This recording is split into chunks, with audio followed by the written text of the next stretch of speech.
curta o vídeo e se inscreva no canal Audioteca ANCAP. Audioteca apresenta Bastiat vs Proudhon. 12ª carta, por Frederic Bastiat.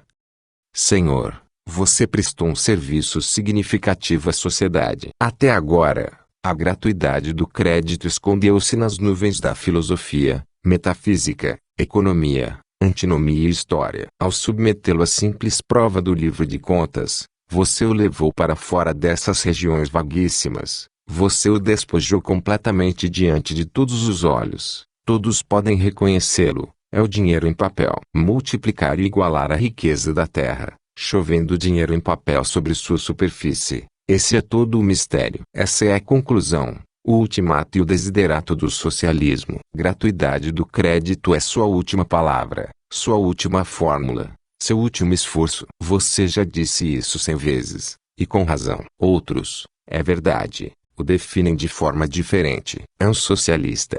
Disse recentemente La Démocratie Pacifique, que espera fazer algum bem. Certamente, embora a definição seja vaga, é pelo menos abrangente e incomumente descrita. Dessa forma, o socialismo é imortal. Mas um desejo não constitui uma ciência, assim como uma dúzia de sonhos contraditórios. O que aconteceu com a Icaria? Onde está a Falange, a Oficina Nacional, a Tríade? Essas fórmulas estão mortas e você contribuiu bastante para sua destruição. Embora algumas outras tenham sido recentemente apresentadas ao mundo sob nomes sânscritos, que eu esqueci, é improvável que elas sobrevivam. Apenas uma ainda sobrevive: gratuidade do crédito. Pareceu-me que devia sua vida ao mistério. Você a expôs à luz do dia. Será que ela sobreviverá por muito tempo? A alteração do dinheiro, chegando até mesmo à falsificação do dinheiro, é uma invenção nem nova nem particularmente democrática em sua origem. Até agora, no entanto, tem sido necessário dar, ou assumir para, o dinheiro em papel alguma segurança, a futura riqueza do Mississippi, o domínio nacional, as florestas estaduais, a propriedade de imigrantes. Tem sido bem compreendido que o papel não tem valor intrínseco, que é bom somente como uma promessa, e que essa promessa deve inspirar alguma confiança para que o papel em que ela é expressa possa ser voluntariamente recebido em troca de realidades. Daí a palavra crédito, credere, acreditar, ter fé. Para você, no entanto, essas necessidades não parecem ter ocorrido. Um fornecimento inesgotável de dinheiro em papel. Essa é sua solução. Permita-me inverter a ordem da discussão a qual você me convida a examinar primeiro seu esquema social, apresentado sob o título de crédito gratuito. Será bem aqui estabelecer sua definição de capital. Todo valor estabelecido, seja em terra, máquinas, mercadorias, provisionamentos ou dinheiro, servindo, ou capaz de servir, na produção. Essa definição eu aceito. Ela é suficiente para a discussão atual. Isso estabelecido, você supõe que A, B, C, D, E, F, G, H, I, K, L, etc., sejam ao mesmo tempo capitalistas e trabalhadores. Você elabora a conta de um deles, A, do ponto de vista dele como capitalista, então a de B, representando todos os trabalhadores, e finalmente você elabora a conta do banco. A possui capital, valores estabelecidos, na forma de terra, máquinas, provisionamentos, etc. B deseja apropriar-se dele, mas ele não tem nada para dar em troca e não pode emprestá-lo sem pagar juros. Ele vai ao banco e diz: empreste-me 1.000 francos em notas bancárias.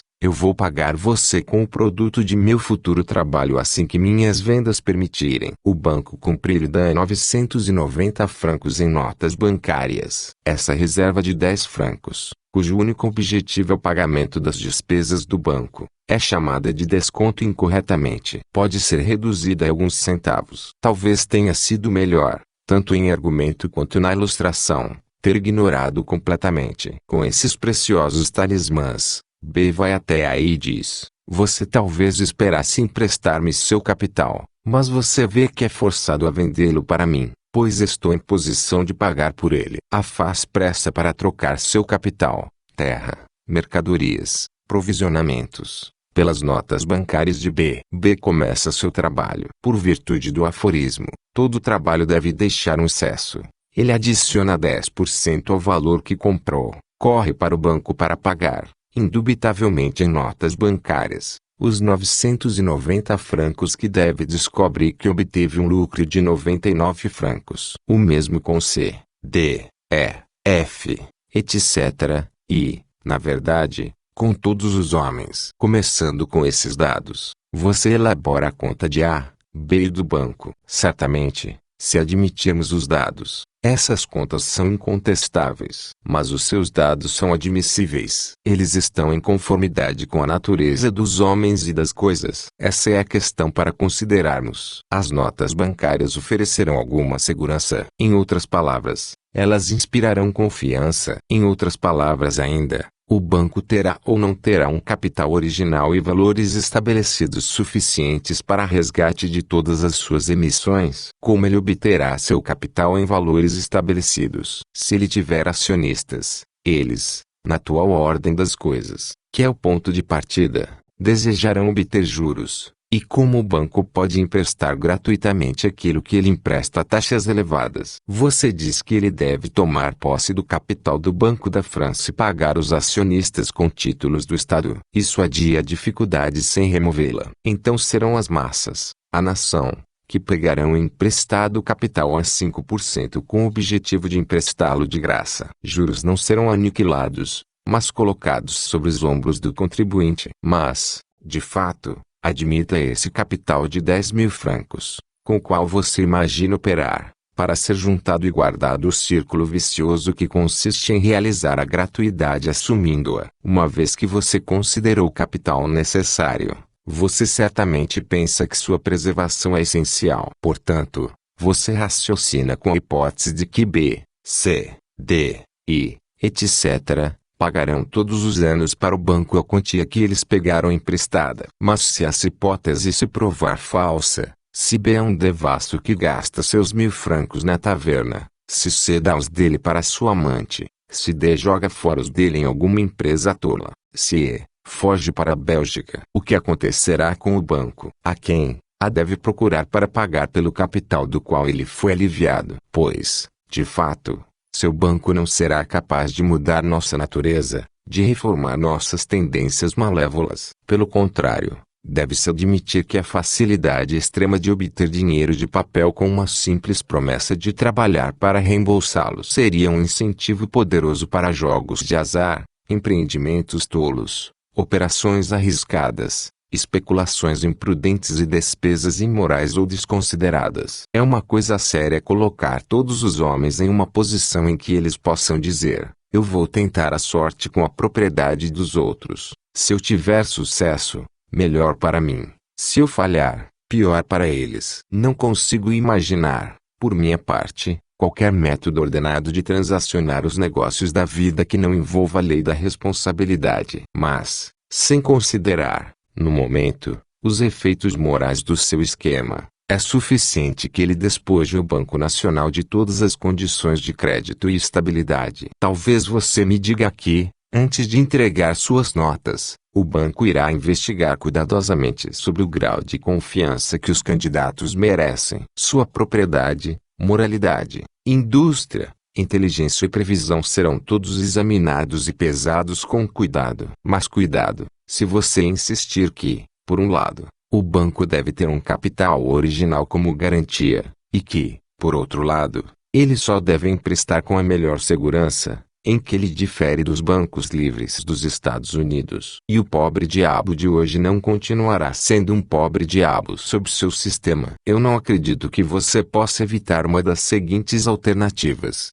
Ou o banco terá um capital no qual ele paga juros, e então ele não poderá, sem arruinar-se, emprestar sem juros, ou ele usará um capital gratuito. Nesse caso você deve nos explicar de onde ele obterá, se não de A, B, C, D, etc., que constituem toda a nação. Em qualquer hipótese ele emprestará com moderação e discrição, e então você não terá crédito universal, ou então ele emprestará sem segurança, e nesse caso ele falhará em 2 meses. Mas vamos deixar de lado essas dificuldades primárias. A quem você coloca no palco é um capitalista, e consequentemente discreto, prudente, tímido e até covarde. Isso você não negará. E afinal, isso é perdoável nele. Tudo o que ele tem, ele ganhou com o suor de seu rosto, e ele não deseja correr o risco de perdê-lo. Este sentimento do ponto de vista social é uma eminência conservadora. Consequentemente, antes de trocar seu capital pelas notas, vai revirá-las muitas vezes em suas mãos. Talvez ele decida recusá-las, e aí está o seu sistema acabado. O que você fará? Declarar as notas como moeda legal? E o que será da liberdade que você defende? Depois de ter transformado o banco em uma inquisição, você faria dele uma força policial? Não valeu a pena abolir o Estado. Mas, simplesmente para fins de discussão, eu concedo a você a aprovação de um ato de moeda legal. Você não impediria de calcular seus riscos. É verdade que há poucos riscos que um vendedor não correria, desde que encontrasse em um preço aumentado uma segurança satisfatória. Um capitalista, isto é, um marceneiro, um sapateiro, um ferreiro, um alfaiate, etc. dirá então a B, C, D: senhores, se vocês desejam meus móveis, meus sapatos, meus pregos, minhas roupas, que são valores fixos, me dêem em troca um valor fixo, isto é, 20 francos em prata. Há 20 francos em notas, responde B. Estas são apenas promessas, responde A, e eu não tenho fé nelas. Mas elas são moeda ilegal, retruca B. Muito bem, retruca A. Então eu cobro 100 francos por minhas mercadorias. Como você impediria este aumento de preço, tão claramente destrutivo de todos os benefícios que você espera do banco? O que você faria? Estabeleceria por lei um preço máximo. Este custo universal se manifestará novamente por outra causa. Certamente, você não duvida que, quando se tornar conhecido através de todos os canais de publicidade, quando anunciar que empresta sem nada, o banco terá muitos clientes. Todos aqueles que têm dívidas com juros que estão pagando desejarão lucrar com essa excelente oportunidade para quitá-las. Isso exigirá 20 mil milhões. O Estado também desejará pagar os 5 mil milhões que deve. O banco também será cercado por todo comerciante que tem uma especulação em vista, por todo fabricante que deseja construir ou ampliar uma fábrica, por todo monomaníaco que fez alguma descoberta maravilhosa e por todo trabalhador, artesão e aprendiz que deseja se tornar um patrão. Eu não hesito em dizer que, se o banco pretende satisfazer todos os desejos, todas as ganâncias e todos os sonhos, ele deve emitir mais de 50 mil milhões durante os primeiros 6 meses. Com tanto peso, a demanda de capital pressionará o mercado. Mas de onde virá o fornecimento? Em 6 meses a França não terá criado valores suficientes estabelecidos,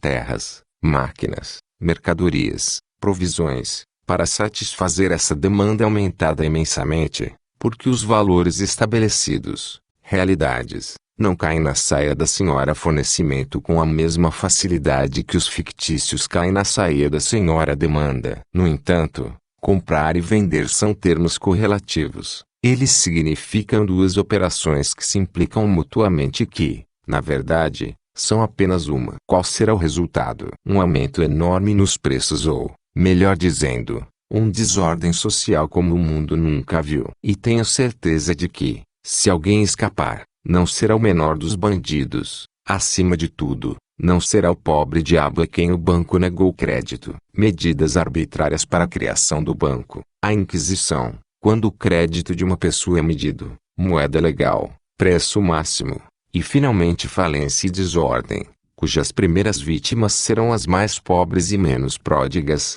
Esses são os resultados lógicos do dinheiro de papel. Mas isso não é tudo. Você pode dizer, sua crítica toca apenas os meios de execução. Nós consideraremos isso mais tarde. No momento, estamos lidando apenas com o princípio. Agora, você não pode negar que meu banco, desconsiderando os meios de execução, destrói os juros. Então a gratuidade do crédito é pelo menos possível. Eu poderia responder, não, se os meios de execução não forem. Mas eu vou diretamente ao fundo da questão e digo, mesmo que seu plano não estivesse sujeito a todos os perigos que apontei, ele não alcançaria seu objetivo. Ele não consegue alcançar a gratuidade do crédito. Você sabe tão bem quanto eu, Senhor, que o capital recebe essa recompensa que chamamos de juros não apenas de empréstimos. Ele também é um elemento no custo dos produtos. E já que você recorre à contabilidade, farei o mesmo. Abre os livros do primeiro contratante que encontrarmos. Veremos que ele nunca assume um trabalho sem ter certeza, não apenas de seus salários, mas também do retorno, liquidação e juros de seu capital. Esse juro está incluído no preço de venda. Ao reduzir todas as transações a compras e vendas, seu banco não resolve, nem mesmo toca, o problema da abolição dos juros. O que, Senhor? Você espera estabelecer uma condição de afazeres onde aquele que trabalha com seu próprio capital não ganha mais do que aquele que trabalha com capital emprestado gratuitamente de outra pessoa. Você luta por aquilo que é impossível e injusto. Eu vou além e digo que, mesmo que você estivesse certo em todos os outros pontos, ainda estaria errado ao adotar como seu lema essas palavras: gratuidade do crédito. Observe que na realidade você não está tentando tornar o crédito gratuito, mas sim matá-lo. Você deseja reduzir tudo a uma questão de compra e venda, a uma transferência de dívidas de uma parte para outra. Você acha que, com seu dinheiro de papel, não haverá mais necessidade de emprestar ou pedir emprestado, que todo o crédito será inútil, nulo, abolido, extinto por falta de oportunidade. Mas podemos dizer que uma coisa que não existe, ou que deixou de existir, é gratuita. E isso não é apenas um jogo de palavras. Afinal, as palavras são o veículo das ideias. Ao proclamar a gratuidade do crédito, você certamente dá às pessoas a entender, seja intencional ou não, que todos podem desfrutar por um período indeterminado da propriedade de outra pessoa sem pagar por isso. Os infelizes que não têm tempo para estudar essas coisas e detectar a imprecisão de suas expressões abrem os olhos. Eles se sentem movidos pelos desejos mais deploráveis. Tomar posse da propriedade de outra pessoa, e isso sem injustiça. Que perspectiva atraente. Então você tem, e no começo deve ter, uma multidão de seguidores. Mas se seu lema tivesse sido a aniquilação do crédito, que expressa seu pensamento real, teria sido compreendido que, sob seu sistema, não conseguiríamos nada sem pagar por isso. Avareza, essa a grande causa de dívida, como Pascal a chamou, teria sido neutralizada. Devemos nos limitar ao inquérito imparcial. Primeiro, se o seu sistema é uma melhoria em relação ao atual, e, em seguida, se é praticável. A palavra gratuidade é sempre muito atraente, mas eu não hesito em dizer que, embora seja um isca para muitos dos seus seguidores, também foi uma armadilha para sua própria mente. Isso explica a hesitação que tem sido tão manifesto do seu lado nesta controvérsia. Quando eu tentei restringir a discussão à questão da gratuidade, você estava desconfortável. Você sentiu, nas profundezas de seu coração e mente, que o crédito, enquanto existe, não pode ser gratuito, que o reembolso de um valor emprestado não pode ser o mesmo, se feito imediatamente ou adiado indefinidamente. Sobre isso você fez algumas admissões francas, pelas quais você foi repreendido na sua própria igreja. Por outro lado, alistado e levado por seu lema, gratuidade do crédito, você fez esforços incríveis para retomar este passo infeliz. Você chamou antinomia para ajudá-lo. Você foi tão longe a ponto de dizer que sim e não podem ser verdadeiros da mesma coisa ao mesmo tempo. Depois da dialética veio a retórica. Você denunciou o juro, chamando de roubo, etc., etc. E tudo isso por ter vestido seu pensamento na linguagem errada. Nossa discussão teria sido muito mais curta, se você tivesse me dito: enquanto o crédito existir, ele não pode ser gratuito. Mas eu encontrei uma maneira de colocá-lo fora de existência e, a partir de agora, inscreverei em minha bandeira, em vez das palavras, gratuidade de crédito, essas, aniquilação de crédito. Assim posta a pergunta, eu só teria que examinar suas formas de execução. Sua última carta me permite fazer isso. Eu provei que essas formas de execução podem ser resumidas em duas palavras: dinheiro de papel. Eu provei ainda, que, para que as notas de um banco sejam recebíveis, elas devem inspirar confiança, que, para que elas possam inspirar confiança, o banco deve ter capital, que, Para que o banco possa ter capital, ele deve emprestá-lo de A, B, C, D, que são a nação, e deve obviamente pagá-los juros, que, se ele pagar juros, ele não pode emprestar sem juros, que, se ele empresta para A, B, C, D, gratuitamente, aquilo que ele pegou deles à força na forma de imposto, há pelo menos nenhuma mudança nas coisas, se não houver uma opressão a mais. E finalmente que, em qualquer hipótese, mesmo reduzindo todas as transações comerciais a vendas, você não destrói essa recompensa do capital, que está sempre incluída no preço de venda. Daí se conclui que, se sua banco é apenas uma fábrica de dinheiro de papel, ele causará desordem social. Que se, ao contrário, ele for fundado na justiça, prudência e razão, ele não fará nada que não possa ser feito melhor através de bancos livres. Isso significa, senhor, que na minha opinião, não há verdade alguma nas ideias que você defende. Ao me explicar sobre esse ponto, vou dar um passo em sua direção. Que isso incentiva a dar um passo em minha direção, ou melhor, em direção à verdadeira solução, bancos livres. Mas, para ser entendido, eu devo, com algum risco de me repetir, estabelecer algumas proposições fundamentais sobre crédito. Tempo é precioso. Tempo é dinheiro, dizem os ingleses. Tempo é o material de que a vida é feita, diz Lebon e Richard. A partir desta verdade incontestável é deduzida a ideia e a prática dos juros. Pois dar crédito é conceder tempo. Sacrificar o próprio tempo para outra pessoa é sacrificar uma coisa preciosa. E não é possível manter a posição de que, em negócios, esse sacrifício deve ser gratuito. A diz para B, dediquem esta semana para me fazer um chapéu. Eu vou empregá-la em fazer para você alguns sapatos. Os sapatos e o chapéu se equilibram. Responde B, eu aceito. Um momento depois, B, tendo reconsiderado sua decisão, diz para A, eu percebo que meu tempo é precioso.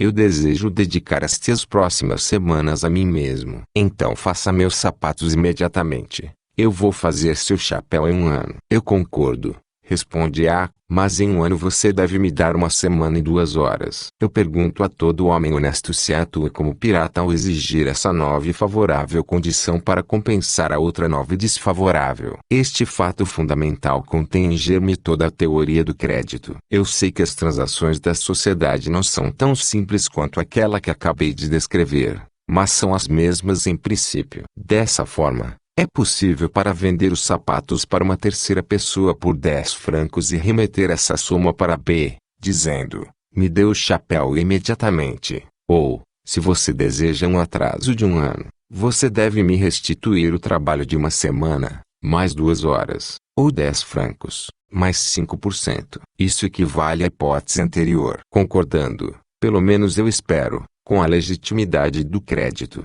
Vamos ver agora quais arranjos ele admite. B pode ter feito apenas uma promessa verbal, e mesmo assim pode ser possível para transmiti-la e descontá-la. Ele pode dizer para C, eu devo a você 10 francos. B me deu sua palavra de que me pagará 10 francos e 10 sous em um ano. Aceitará como pagamento minha reivindicação sobre B? Se C tem confiança, se ele acredita, esta operação pode ser realizada. Mas quem ousaria dizer que, para multiplicar sapatos e chapéus, é suficiente multiplicar promessas desse tipo, independentemente da confiança que podem inspirar? B pode dar um título escrito. O título, nesta forma, evitará toda disputa e controvérsia. Ele inspirará mais confiança e circulará com mais liberdade do que a promessa verbal. Mas nem a natureza nem os efeitos do crédito terão mudado. Finalmente, uma terceira parte, um banco, pode endossar B,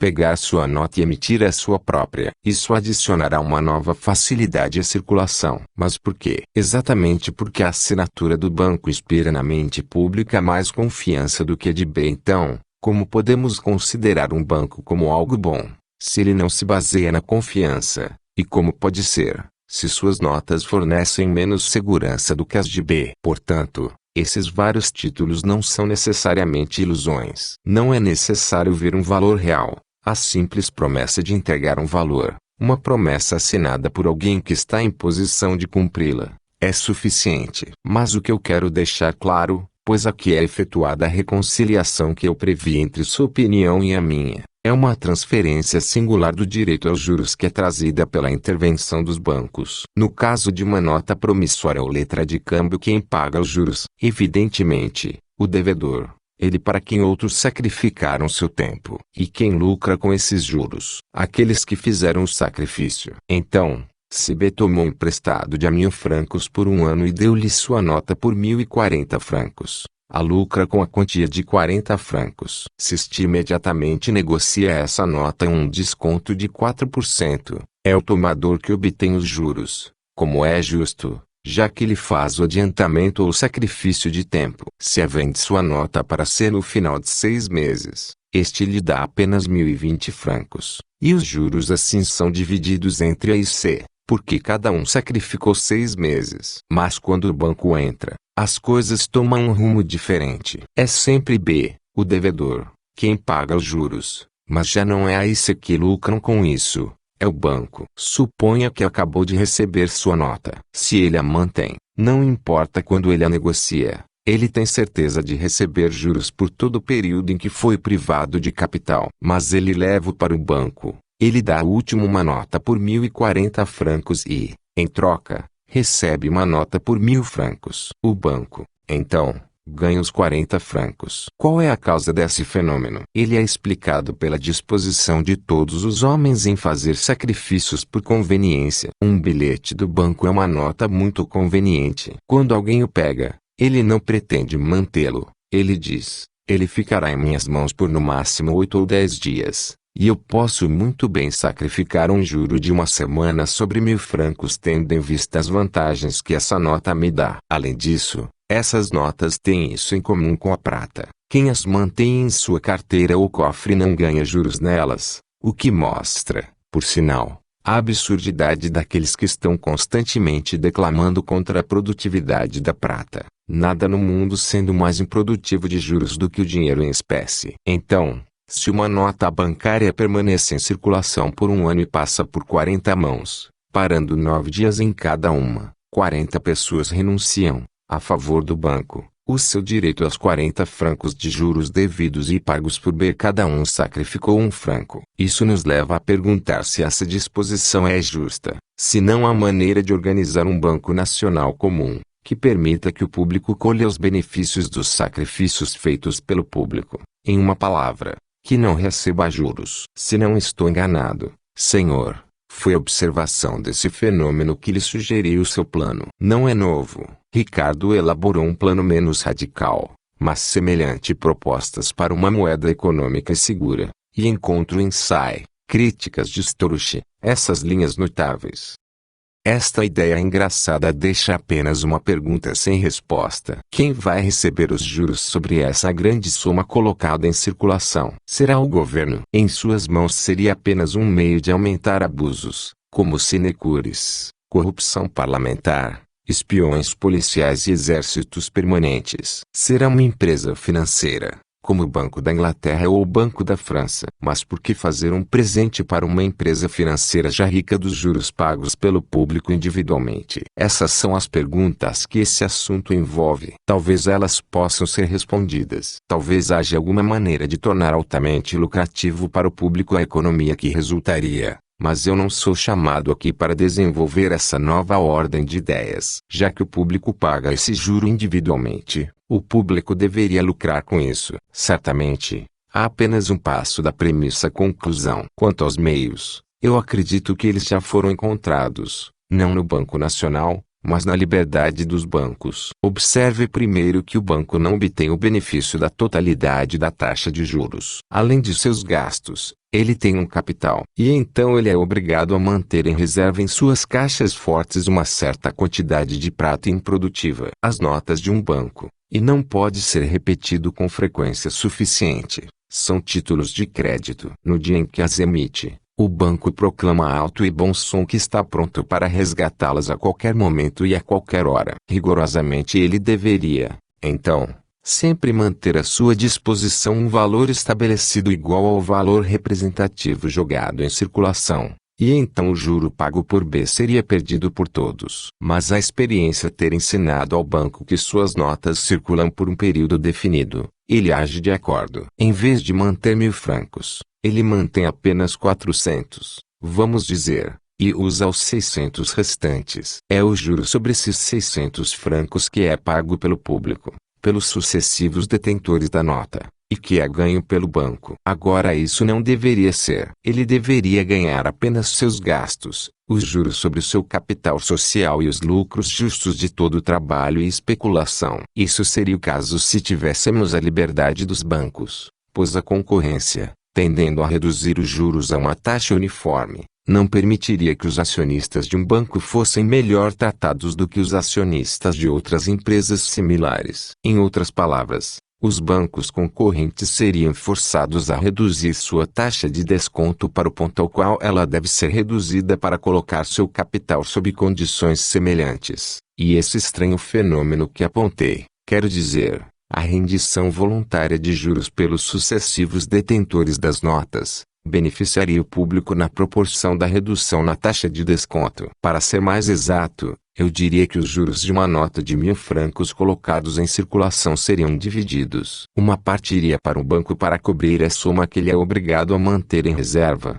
os gastos e os juros sobre o seu capital original. A outra parte seria convertida pela concorrência em uma redução de desconto. E isso, lembre-se, não significa que os juros tenderão para a gratuidade ou aniquilação. Significa apenas que eles tenderão a ser recebidos por aqueles que têm direito a eles. Mas o privilégio interveio para a disposição de outra forma, e o Banco da França, não tendo concorrentes, em vez de reter uma parte, coloca o todo no bolso. Eu gostaria, senhor, de apresentar a liberdade dos bancos sobre outro aspecto, mas essa carta já é muito longa. Eu simplesmente esboçarei uma ideia da minha visão. Aquilo que é comumente chamado de juros, quanto à remuneração do capital independente das circunstâncias do empréstimo. Veja, na quarta carta, páginas 140 e seguintes. O que inclui 3 elementos que confundimos com frequência. 1.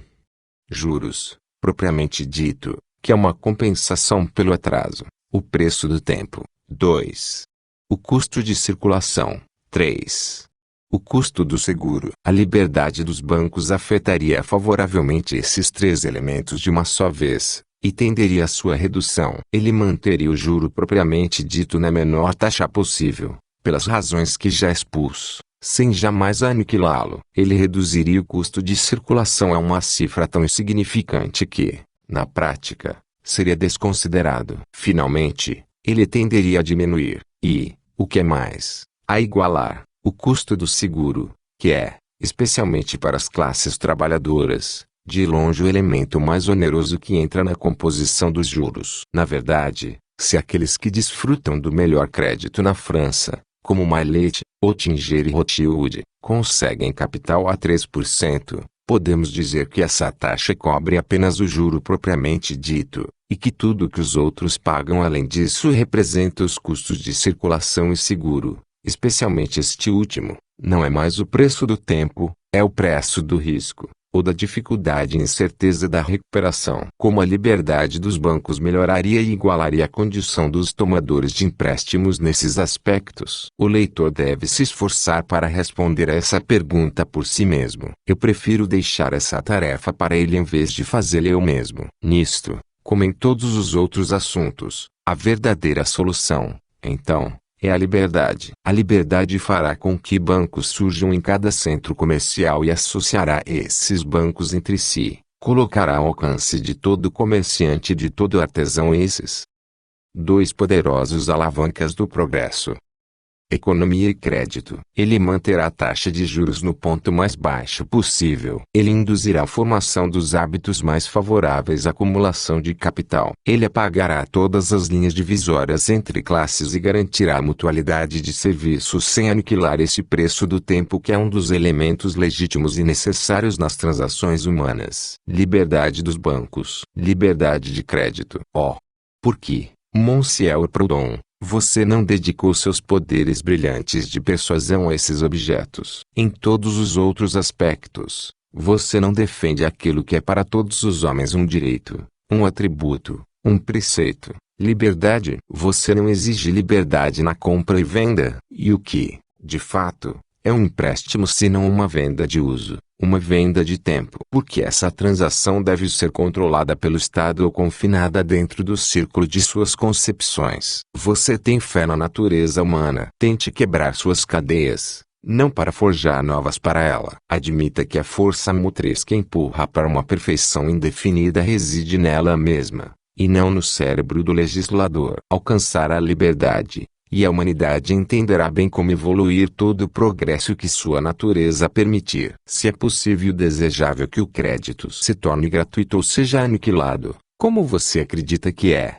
a humanidade livre realizará esse trabalho com mais certeza do que sua instituição financeira. Se não é desejável nem possível, como eu estou convencido, a humanidade livre evitará o abismo no qual sua instituição financeira mergulharia. Em nome do direito, em nome da justiça, em nome de sua fé no futuro da humanidade, em nome da harmonia que sempre é desejável manter entre todas as partes de uma propaganda, eu te abjuro, então, para substituir em sua bandeira as palavras gratuidade de crédito por liberdade de crédito. Mas eu esqueço que não é para mim dar conselhos. Além disso, para que serve? Já foi conhecido algum líder de escola que retraçasse seus passos e enfrentasse aquela palavra injusta, mas terrível, apostasia? Houveram aqueles que, em suas vidas, fizeram muitos atos corajosos. Eles nunca fariam isso, mesmo que fosse mais digno do que todos os outros para lisonjear o orgulho de um coração nobre.